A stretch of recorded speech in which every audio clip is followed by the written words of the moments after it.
welcome to the Maker Jane channel, where I share all things English paper piecing, from tips and tutorials to projects and more. So if you love EPP like I do, please consider subscribing. In this video, we're continuing on with the EPP skill building series called Flowers and Butterflies. We are going to dive into pattern number 3, which is all about fussy cutting. If you are new to the series and you'd like to learn more about it, you can check out the link down below in the description. You can also join the Facebook group where we are getting together and sharing our makes and any questions or concerns that we have about the pattern.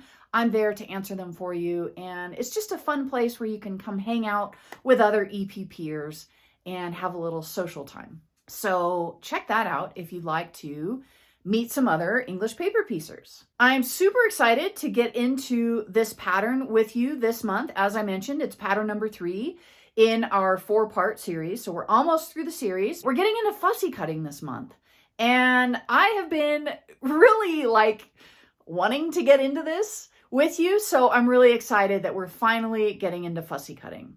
So in this video, I'm going to be introducing you to the pattern, and we're going to talk specifically about how to choose the best fabrics for fussy cutting. As usual, we have got a flower and a butterfly to work on.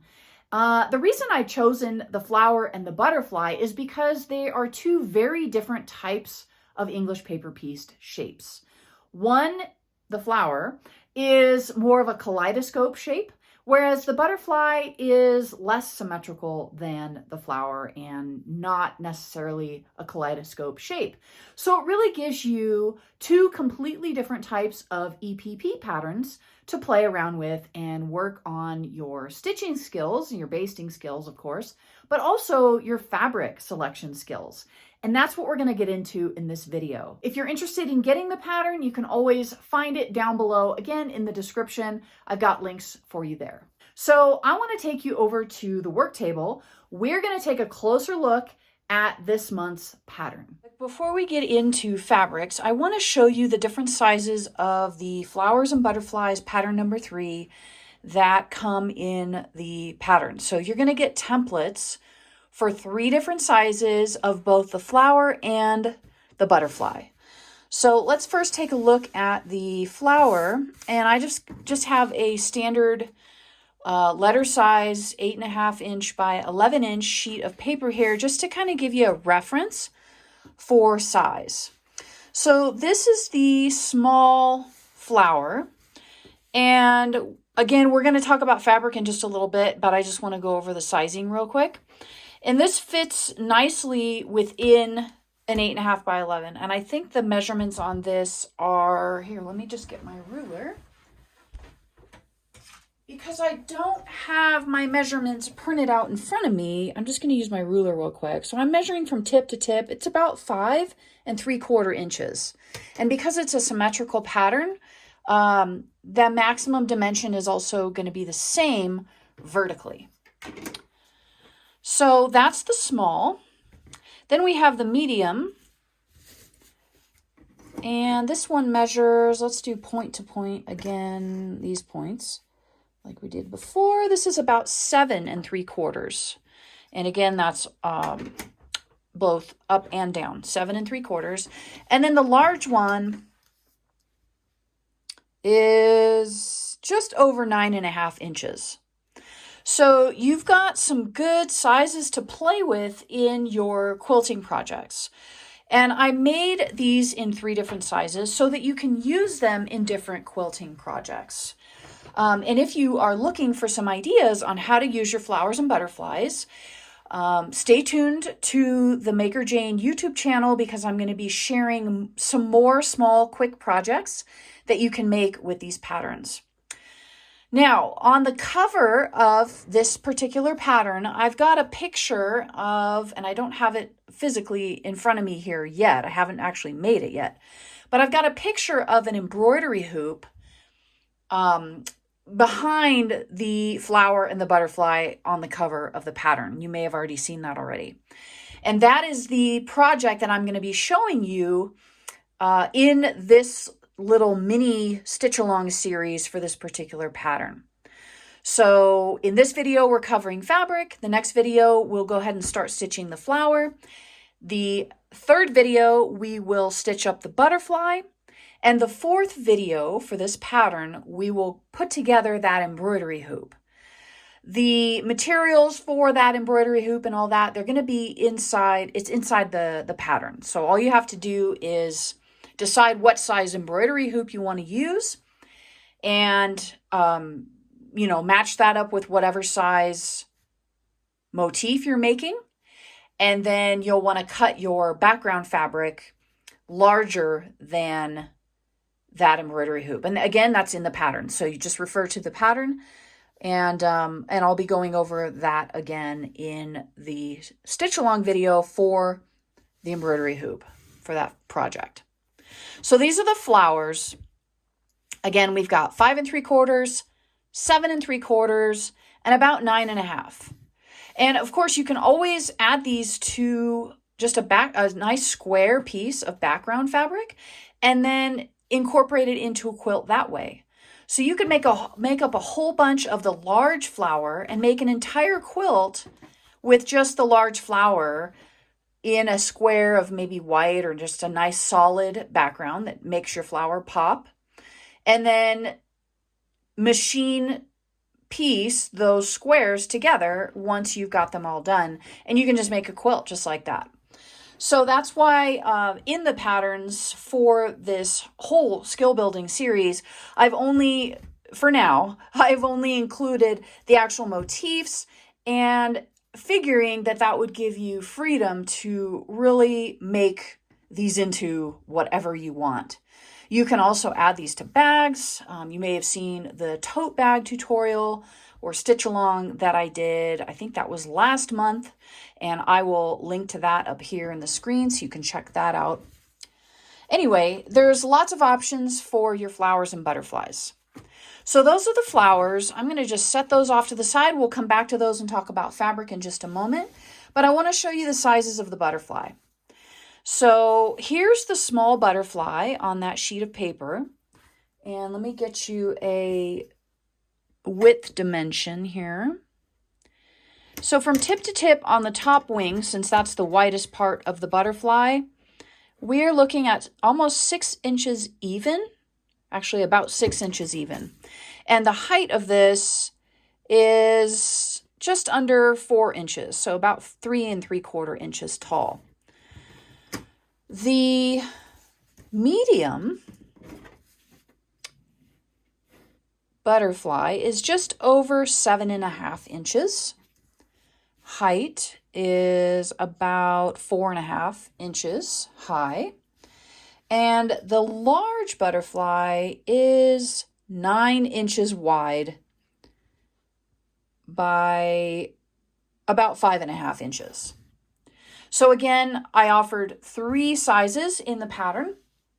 So you can make a large project with these, like with the large butterfly or the large flower you saw earlier, or you can make small projects like the tote bag that I mentioned, or a mug rug, or a tea towel, perhaps a pot holder, little things like that.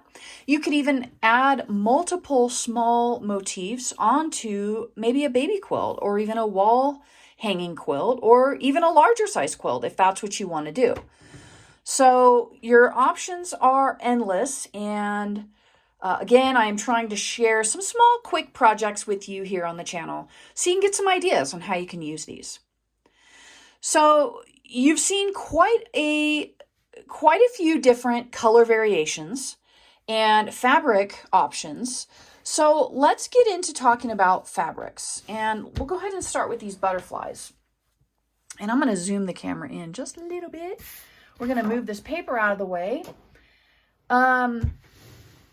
Before we get into the actual motifs and the fabrics that I used, I want to just kind of give you a quick rundown of the different types of fabrics that you're going to want to look for fussy cutting with English paper piecing.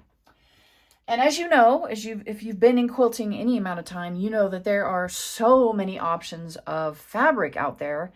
And the options are really endless. And so sometimes it can seem a little bit overwhelming when walking into a fabric store, especially when you're working on something like fussy cutting. You may not even know what to look for. So let's talk about what to look for fussy cutting fabrics. There's many different types of fabrics, and I'm going to show you some examples of some fabrics that I have found work really well in fussy cutting. And some of these you may be surprised at, but I'm hoping that I will be able to explain to you why I think these are good fabrics for fussy cutting. So let me just talk about these. Since I pulled these out first, let's talk about them. So these may not seem very obvious for you because, you know, we're talking about fussy cutting and there's not a lot of fussy cuttable parts of these fabrics. That's because these fabrics are known as solids or near solids. And these are very important when you're doing fussy cutting because you need a place for the eye to rest. If you were to take a block, let's just take, let's take this one, for example. If we were to take a block and if I was to do fussy cutting in every single English paper piece shape in this block, it would start to get really busy and it would overwhelm the eye. And so what I did is I purposely picked out fabric that was a solid-like or very similar to a solid, kind of from far away. It almost looks like a solid, just to give the eye a place to rest. Okay, and then what that does is it actually emphasizes the areas that you've actually used for fussy cutting. So we've got the center here that really pops, and then we have these sets of petals here that really pop, and we've got our outer leaves that really pop, and it all plays nicely together, but it also gives your eye a place to rest. There's another technique that I'm using in this particular block, and that is the characteristic of, it's one of the characteristics of color, which is called value. So basically, value is when you play with lights, mediums, and darks. And that is also a way that you can cause certain fabrics to pop and create more contrast and really draw the eye into certain areas of your design. So we've got a dark center, and then these petals in this round are light, I would consider. And then we repeat that dark out here on these corners. So that really kind of adds to that dynamic look and feel of a fussy cut when you start incorporating your darks and your lights, and you play them against each other so that your motifs and your shapes actually start really popping out. Okay, so we've talked about solids or, you know, solid-like fabrics. And again, those are to provide a place for the eye to rest. The next set of fabrics that are really great for fussy cutting are anything with a geometric look to them. So they could be stripes, like we see here. They could be gingham or checks, plaid, that kind of thing. You can even get creative with your stripes and start pulling out a fabric that has stripes in it, but may have other motifs in it. And it's even fun when you've got, you know, multiple colors within that fabric. You can really have some fun with fussy cutting there. These prints are more of a geometric, and you can have a lot of fun with geometrics in your fussy cuts. And this is kind of a stripe / geometric. There's definitely some stripes going this way, but then you've also got these wide stripes going horizontal. So this would be a fun fabric to play with. This one is stripe-like. So these are kind of wavy stripes. But again, you've got this directional thing going on in your fabric. So I would consider that, you know, geometric or a stripey kind of fabric. And here's another stripe. So this just kind of gives you some ideas on you know, some examples of what I mean by geometric or striped type fabrics.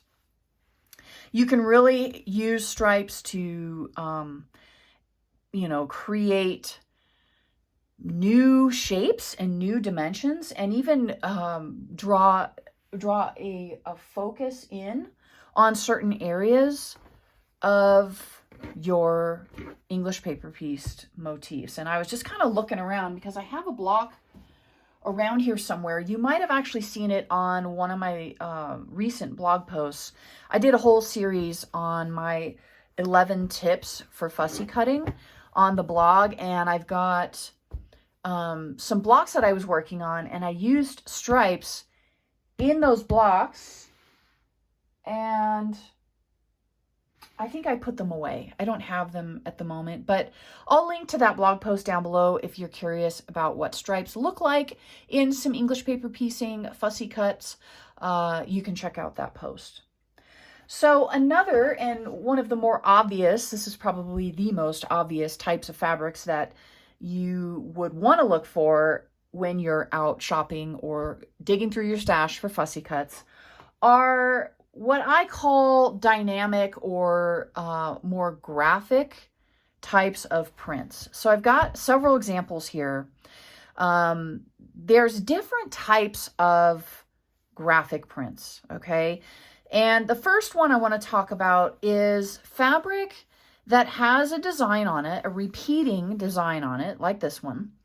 And there's actually space between each of the motifs or design, you know, shapes, whatever they are, in the fabric. And this type of fabric will actually let you, you know, place your shape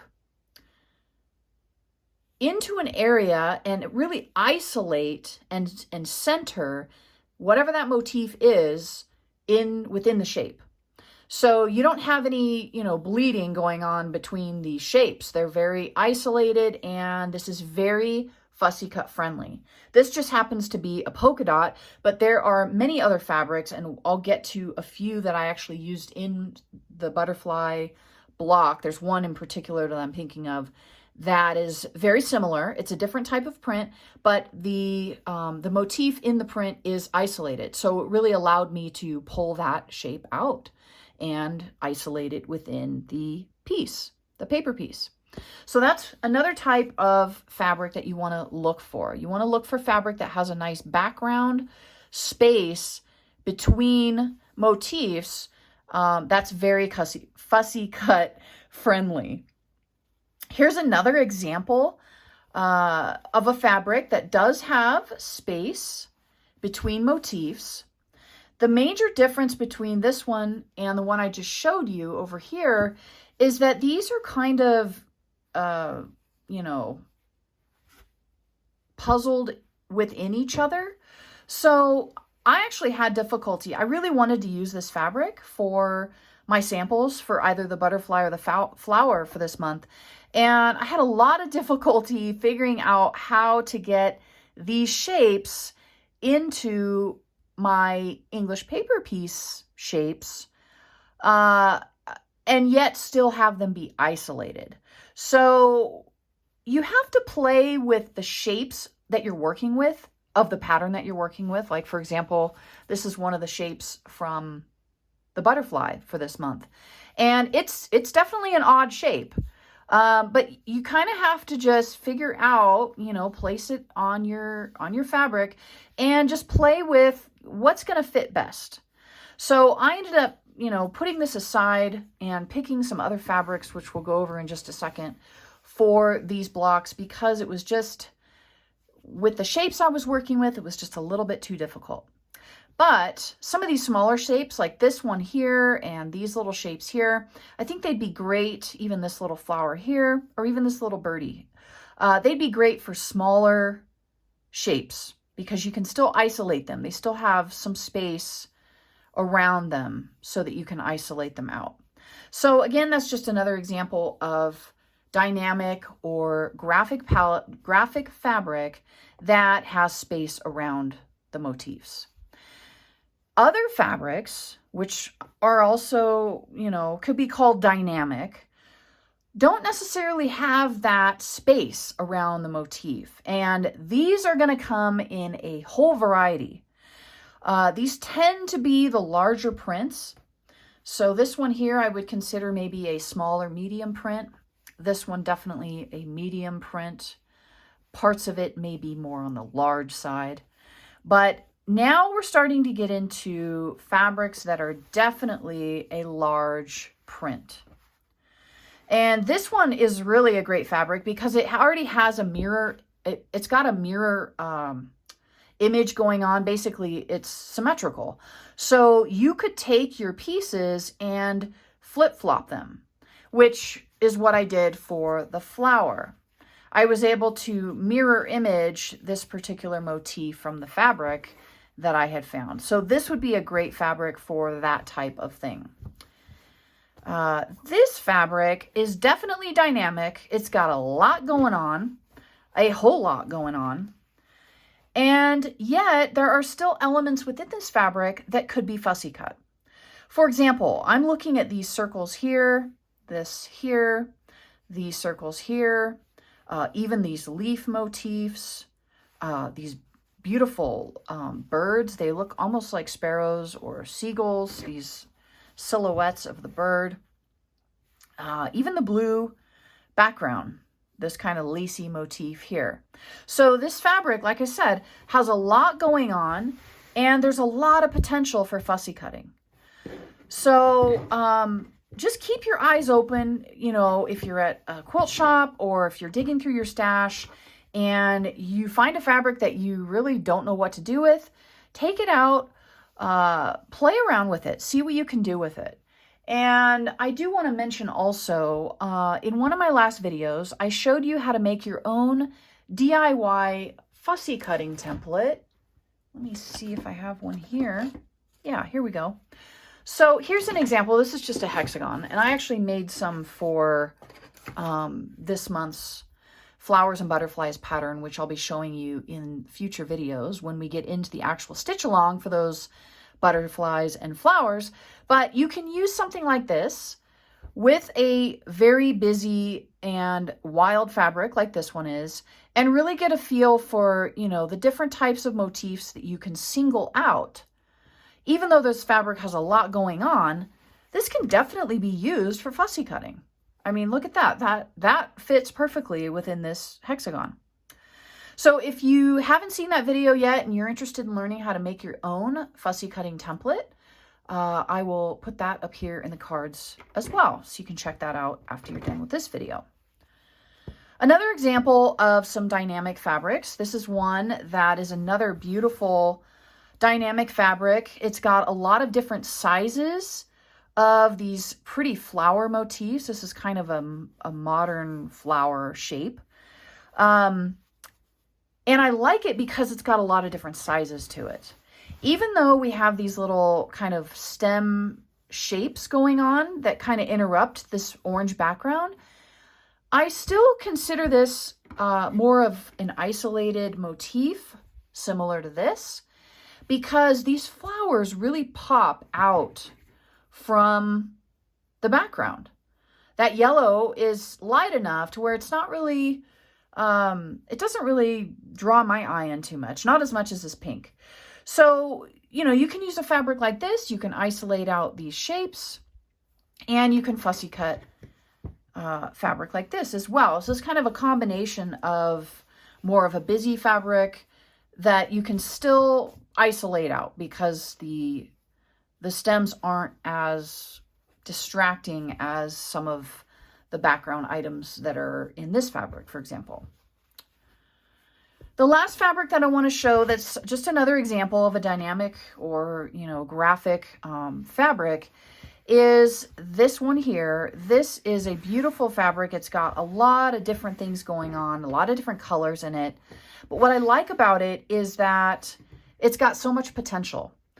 One obvious thing that we can do with fussy cutting is we can just center our hexagon or whatever shape it might be on the center of one of these circular motifs.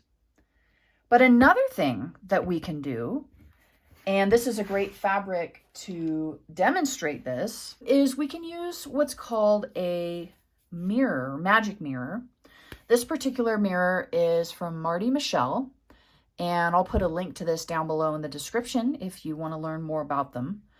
But basically, it's a hinged mirror that you can place on your fabric.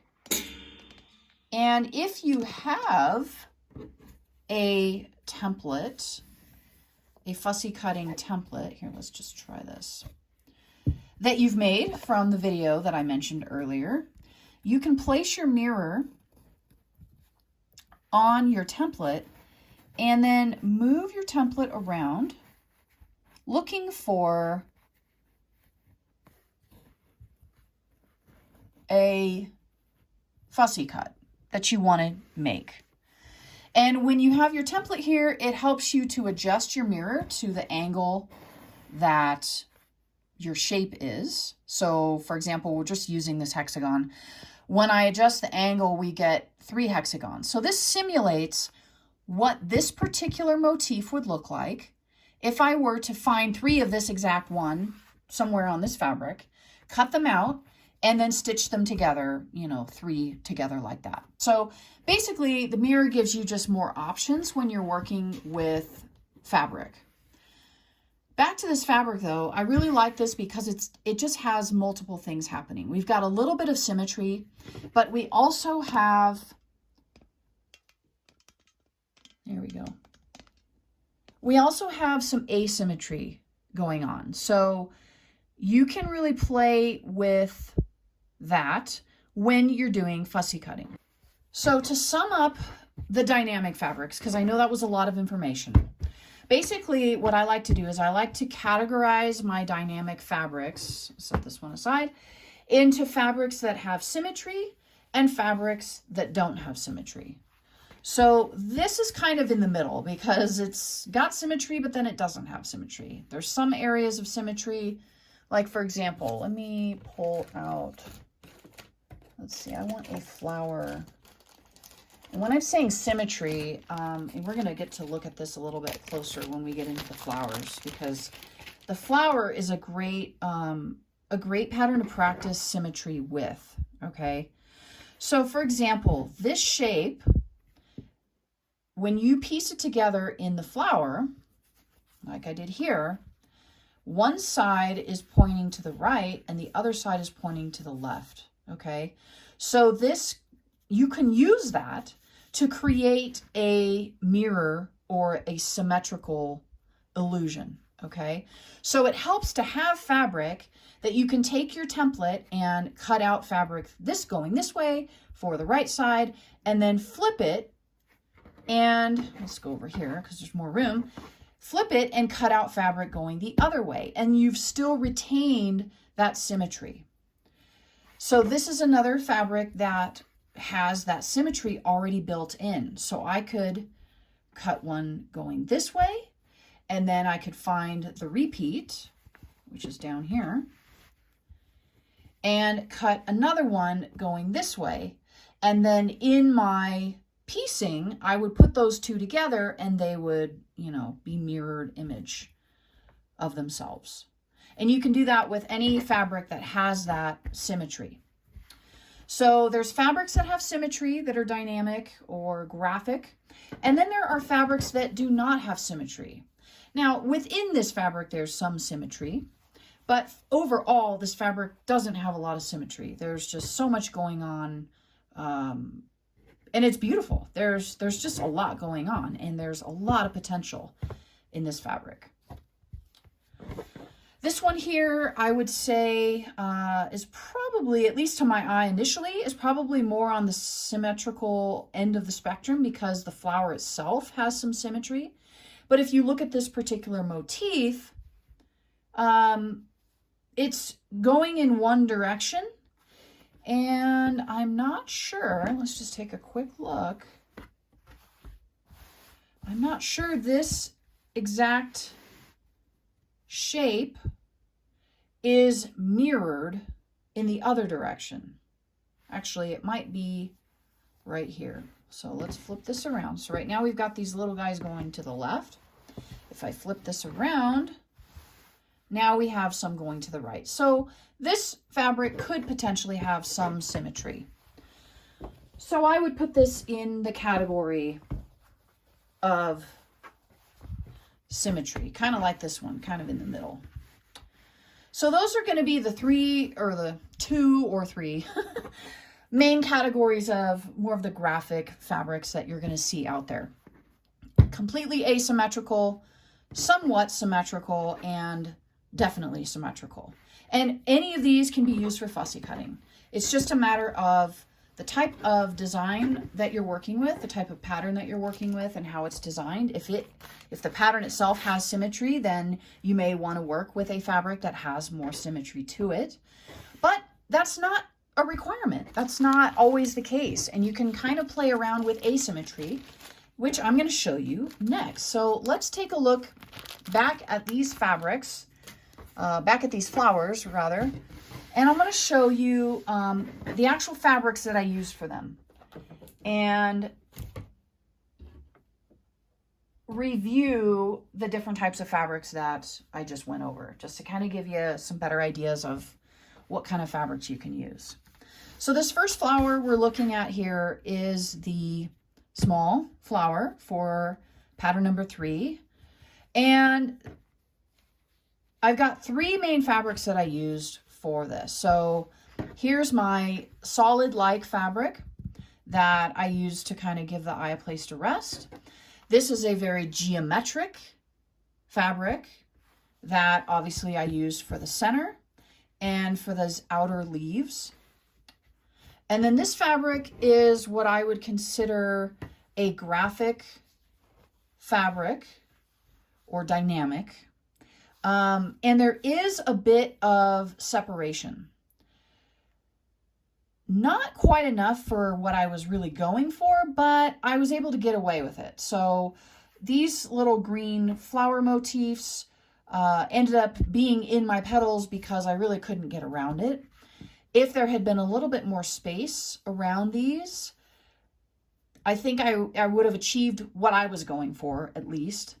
But this is a great fabric for small English paper piecing because you can really get in here and start dividing these little motifs up with smaller EPP shapes. So these are the 3 types of fabrics that I used for this flower. This particular flower, I also used 3 fabrics, and I'll show you those. And for this one, I really wanted to highlight the petals.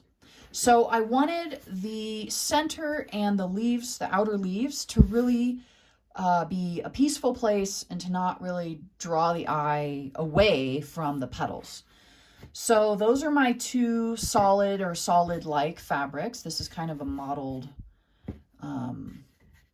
solid, I guess. It's not a batik, but it's really pretty. And this fabric is actually a very large print Hawaiian fabric, but it had these solid sections in it, and this green matched this graphic fabric almost exactly. So I just cut, and this technically is a fussy cut because I cut around all of this stuff that I didn't want, and I got fussy right in here where the solid was. So I just pulled the solid out of that fabric. And then I let this fabric really sing in this particular block. And this is another example of a symmetrical graphic print. So you can see the symmetry here. We've got a mirror image going both directions on everything that's in this fabric, on all of the motifs. So it's a great fabric for patterns like this flower that you might want to create or recreate that same symmetry and mirroring feature. The large flower, let's take a look at that one and then we'll move on to the butterflies. I actually used 4 fabrics for this one. I found this in my stash and I just fell in love with it. So I had to incorporate it somehow. But as soon as I did, I realized that it was going to be a little bit too busy for these outer leaves, because I really wanted, you know, I wanted there to be just some resting place in this block, because there is a lot going on. But because of that, I decided to look for a solid pink that would provide just a little bit of rest and contrast with the other fabrics. So there's my solid pink. Here is my geometric, if you will. It's just a plaid with lines going vertical and horizontal. And then I have a solid like, or a blender, if you want to call it that, which is, I guess, what it is technically.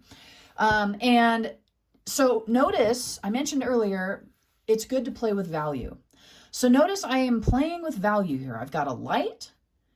I've got a little bit darker than that light. You might consider these kind of the same value. And then I've got a darker pink. So I'm working with the same color, the same hue, but we've got light and we've got dark. So that gives us some contrast.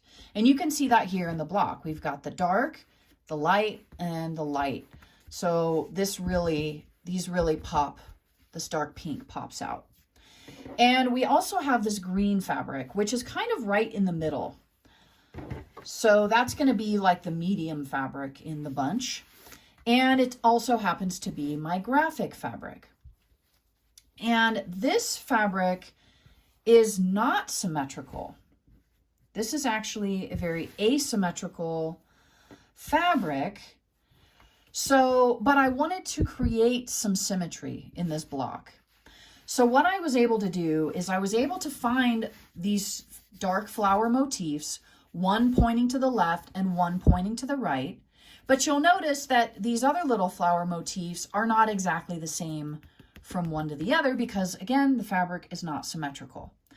So just because a fabric isn't symmetrical doesn't mean you cannot simulate some symmetry as you start piecing things together. You just want to look for motifs that kind of play off of each other, you know, one going one way, one going another way, and then piece them in that direction. Piece them in the way that you want them to play off of each other. So those are the fabrics for the flower blocks. Now let's get into our butterflies. Our butterflies are different. And again, I go into it in my 11 tips for fussy cutting blog post that I mentioned earlier, which is linked below. It's going to depend on the pattern that you're working with. So I'm just happen to be using the pattern that we are working with for our stitch along. But the pattern that you're working with may or may not have some symmetry designed in the actual pattern. This flower does. So I definitely was playing off of that. The butterfly, however, it does have some symmetry in the design of the shapes, but it's much more freeform, I guess. It allows you to have a little bit more fun with the shapes because we're not working it around. So it's not really that mandala or kaleidoscope shape. We're actually, you know, we've got points coming together. But they're not, it's not symmetrical. It's symmetrical this way, but maybe not this way, okay? So let's talk about this first one here.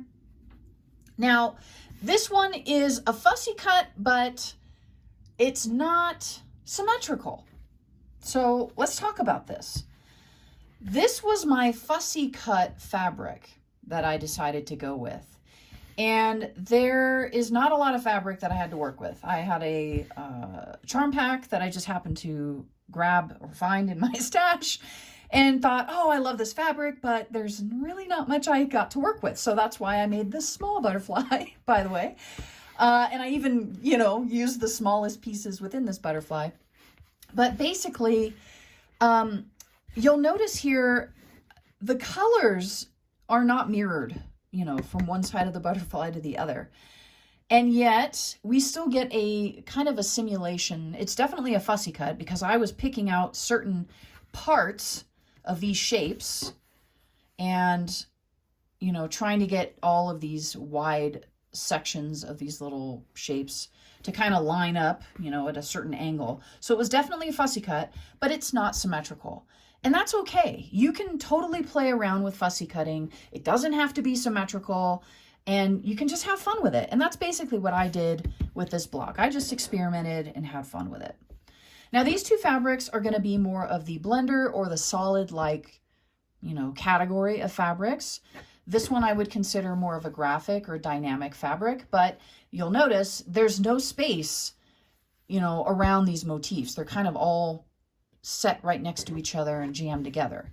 So, yeah, so that's just the type of fabric that I would consider that.